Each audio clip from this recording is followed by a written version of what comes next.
दोस्तों, रावण की लंका सोने की बनी हुई थी, फिर वो कैसे हनुमान जी की पूंछ की आंख से जल गई? ये सवाल सबके मन में आता है दोस्तों, और बहुत ही बड़ा विचित्र सवाल है और बहुत ही अच्छा सवाल है, क्योंकि ये सवाल सबके मन में आना ही चाहिए। क्योंकि सनातनी है तो आपको इसका उत्तर जरूर पता होना चाहिए। क्योंकि जो सोना होता है दोस्तों, जितना आप उसको आग में डालेंगे उतना ही ज़्यादा वो चमकता है। तो ये जो सवाल था दोस्तों, सीता जी ने हनुमान जी से पूछा कि हनुमान, तुमने सोने की लंका में आग लगाई तो सोना तो आग में जलता नहीं, फिर वो कैसे जल गया? तो हनुमान जी ने सीता जी से कहा, माते वो पावक था, वो राम जी के क्रोध की अग्नि थी, वो मेरे पूंछ की अग्नि नहीं थी। लेकिन फिर भी वो इसलिए जला क्योंकि उसके अंदर जितने भी अलग बाकी चीजें रखी गई थी वो तो सोने की लंका के अंदर जल गई, लेकिन जो सोने की लंका थी वो पूरी तरह से चमक रही थी, वो अभी भी काला नहीं पड़ी थी। क्योंकि जो सोना होता है वो आग में और भी ज्यादा पड़ने पर चमकता रहता है। अब जब मैंने देखा कि आग लगाने के बाद भी सोने की लंका नहीं जली, तो मैं जब उड़ के जा रहा था लंका में, तो मुझे एक कमरे में बंदी, खुले कमरे में बंदी रूप में एक व्यक्ति दिखा। मैं उन व्यक्ति के पास गया तो वो शनिदेव निकले। अब शनिदेव निकले, उनको मैंने बंदी से छुड़ाया और शनिदेव से मैंने कहा कि देखो, मैंने आग लगाई फिर भी लंका काली नहीं पड़ी, फिर भी और भी ज़्यादा चमक रही है। तो शनिदेव ने अपनी कुदृष्टि लंका के ऊपर डाली और तभी सारी की सारी जो लंका है वो काली पड़ गई। तो आपको समझ में आया दोस्तों कि लंका जली कैसे थी? लंका हनुमान जी की पूंछ से जली तो थी, आग तो लगी थी, लेकिन फिर भी चमक रही थी।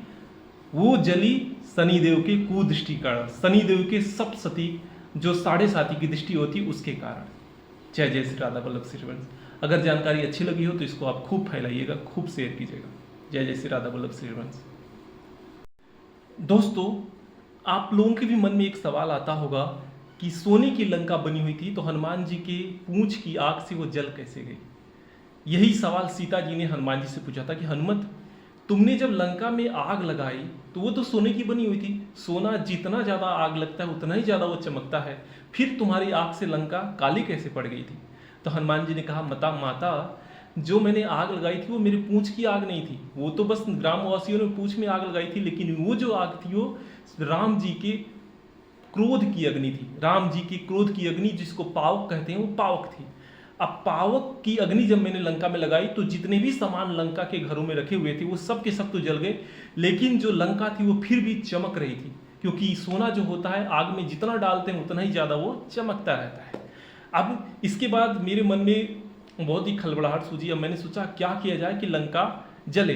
तब जब मैं उड़ते हुए लंका के ऊपर से जा रहा था तो मुझे कमरे में बंद दिखे एक व्यक्ति। जब मैं उस व्यक्ति के पास गया तो वो व्यक्ति कोई और नहीं, शनिदेव निकले। तब मैंने शनिदेव को बंदी गृह से छुड़ाया और छुड़ाने के बाद मैंने उनसे ये बात कही। मैंने कहा, मैंने लंका में आग तो लगा दी लेकिन फिर भी वो जल नहीं रही है।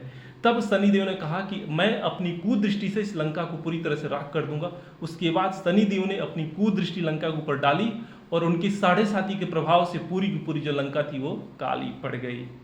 तो ये जानकारी अगर आपको अच्छी लगी हो दोस्तों, तो इस जानकारी को ज़्यादा से ज़्यादा फैलाइएगा, ज़्यादा से ज़्यादा शेयर कीजिएगा। क्योंकि सभी सनातनियों के मन में ये एक सवाल बैठा हुआ है। लोग इसी सवाल की वजह से लज्जित हो जाते हैं जब इसका उत्तर वो नहीं दे पाते हैं। विधर्मी इसका उत्तर पूछते हैं और लोग उसका उत्तर नहीं दे पाते हैं। इसलिए इस वीडियो को ज़्यादा से ज़्यादा शेयर कीजिएगा।